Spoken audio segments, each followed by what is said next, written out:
Learn with India में आपका स्वागत है। रीजनिंग के चैप्टर मानसिक अभिरुचि जो एग्जाम में बार बार पूछता है, मैं बताने जा रहा हूँ। तो क्वेश्चन नंबर पहला है,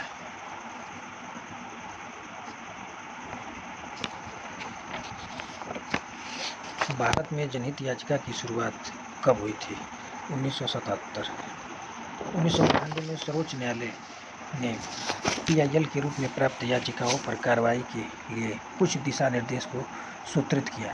इन दिशा निर्देश में संशोधन कब किया गया? तो किस सन में किया गया? 2007 में। जनहित याचिका संविधान में कौन सा भाग में है? भाग 3। जनहित याचिका PIL किसके साथ संबंधित है? तो सामाजिक न्यायिक सक्रियता। भारत में जनहित याचिका सर्वप्रथम किस मामले में स्वीकार की गई थी? हुस्न आरा खातून बनाम स्टेट ऑफ बिहार। जनहित याचिका के विकास का श्रेय जाता है न्यायमूर्ति PN भगवती एवं कृष्ण अय्यर।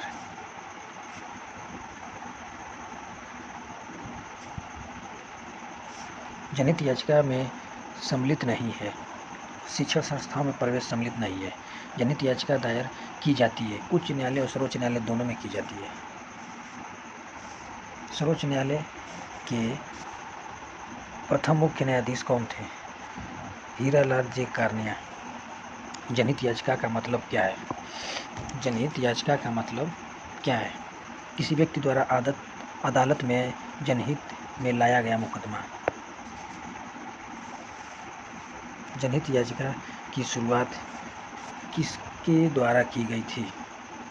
जनहित याचिका की शुरुआत किसके द्वारा की गई थी? न्यायिक पहल के द्वारा। भारत में जनहित याचिका की शुरुआत पूर्ण रूप से कब हुई? 1980।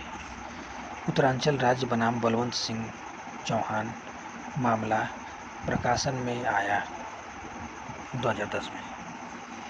जनहित याचिका की अवधारणा की उत्पत्ति एवं विकास किस दशा में हुई? 1960।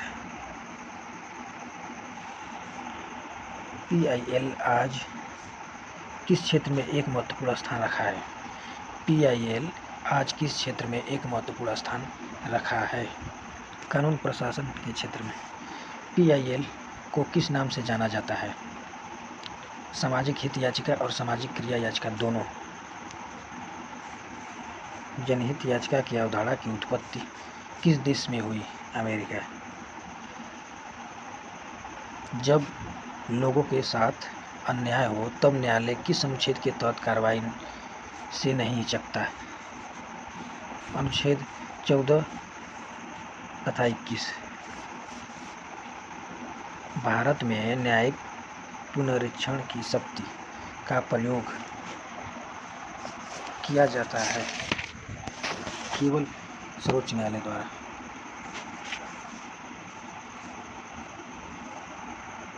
उच्चतम न्यायालय के न्यायिक पुनरीक्षण कार्य का अर्थ है कानूनों की संवैधानिक वैधता का पुनरीक्षण। न्यायिक पूर्वावलोकन का अर्थ है कि सर्वोच्च न्यायालय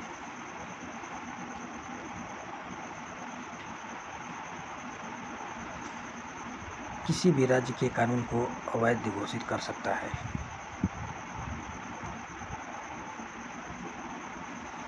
न्यायिक पूर्वावलोकन में न्यायालय को निम्नलिखित अधिकार प्राप्त है। यदि कोई कानून या आदेश संविधान के विपरीत हो तो उसे असंवैधानिक घोषित करता है। न्यायिक पूर्वावलोकन की व्यवस्था भारत और USA दोनों में। केंद्र और राज्यों के विवादों का समाधान करना सर्वोच्च न्यायालय की जिस क्षेत्राधिकार के अंतर्गत आता है वह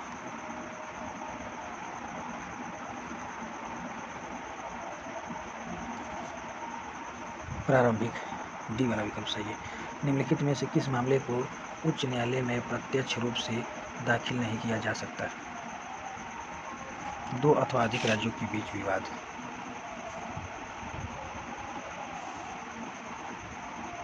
जनहित याचिका दायर की जा सकती है सर्वोच्च न्यायालय, उच्च न्यायालय दोनों में। ये दोबारा प्रश्न दे दिया है। सर्वोच्च न्यायालय किसे हटाने के लिए राष्ट्रपति से सिफारिश कर सकता है? संघ लोक सेवा आयोग के अध्यक्ष व सदस्य।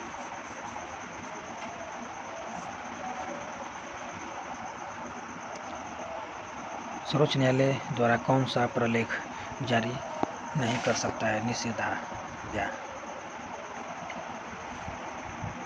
उच्च न्यायालय द्वारा परमादेश किसे जारी की जाती है? किसी अधिकारी को सरकारी आदेश निभाने के लिए। निम्नलिखित में से उच्चतम न्यायालय की वह रीट आदेश कौन सा है जो किसी प्राधिकार को रद्द करने के लिए लिया जाता है? अधिकार परीक्षा रीट। लाभ का पद परिभाषित हुआ है सर्वोच्च न्यायालय द्वारा। निम्नलिखित में से किस मुकदमे में भारतीय सर्वोच्च न्यायालय ने संविधान के मौलिक लक्षण का सिद्धांत प्रतिपादित किया? गोलकनाथ बनाम पंजाब राज्य। भारतीय संविधान का कौन सा अनुच्छेद संवैधानिक विवादों में सर्वोच्च न्यायालय के अपीलीय क्षेत्राधिकार से संबंधित है? अनुच्छेद 134 को मिलाकर अनुच्छेद 133 को पढ़ना। केंद्र और राज्य के बीच होने वाले विवादों का निर्णय करने की भारत के उच्च न्यायालय की शक्ति आती है इसकी मूल आधिकारिकता के अंतर्गत। भारत का उच्चतम न्यायालय कानूनी तथ्य के मामले में राष्ट्रपति को परमादेश देता है तभी जब वह ऐसा परामर्श के लिए कहता है।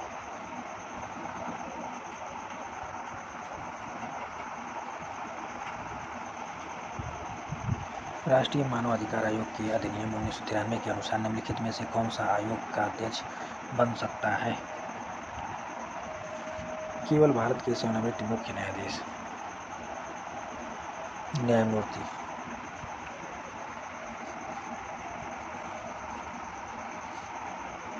किस वाद में सर्वोच्च न्यायालय ने कहा था कि सांसद को मूल अधिकार में संशोधन करने की शक्ति प्राप्त है और वह संविधान के मूल ढांचे में संशोधित नहीं कर सकते? केशवानंद भारती वाद। सद्भाव का अर्थ है सभी धर्मों का सम्मान। भारत में धर्मनिरपेक्ष के संदर्भ में निम्नलिखित में से कौन सा गलत है? भारत में धर्मनिरपेक्ष के संदर्भ में निम्नलिखित में से कौन सा गलत है? भारतीय राज्य धार्मिक मामलों में हस्तक्षेप नहीं कर सकता।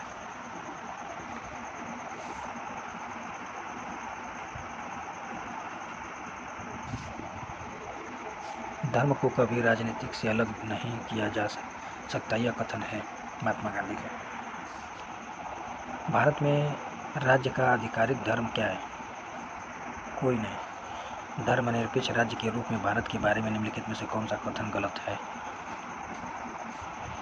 धर्मनिरपेक्ष राज्य के रूप में भारत के बारे में निम्नलिखित में से कौन सा कथन गलत है? यह धार्मिक अल्पसंख्यकों के लिए सीट आरक्षित करता है। भारतीय राजनीति में जाति का कौन सा रूप दिखाई देता है? उपरोक्त में से सभी। इनमें से कौन सा सांप्रदायिक के रूप में बारे में सत्य है? इनमें से कौन सा सांप्रदायिकता के रूप के बारे में सत्य है? उपरोक्त में से सभी। इनमें से कौन सा मामला पारिवारिक कानून संबंधित है? उपरोक्त में से सभी। राजनीतिक में सांप्रदायिकता का कौन सा रूप लेता है?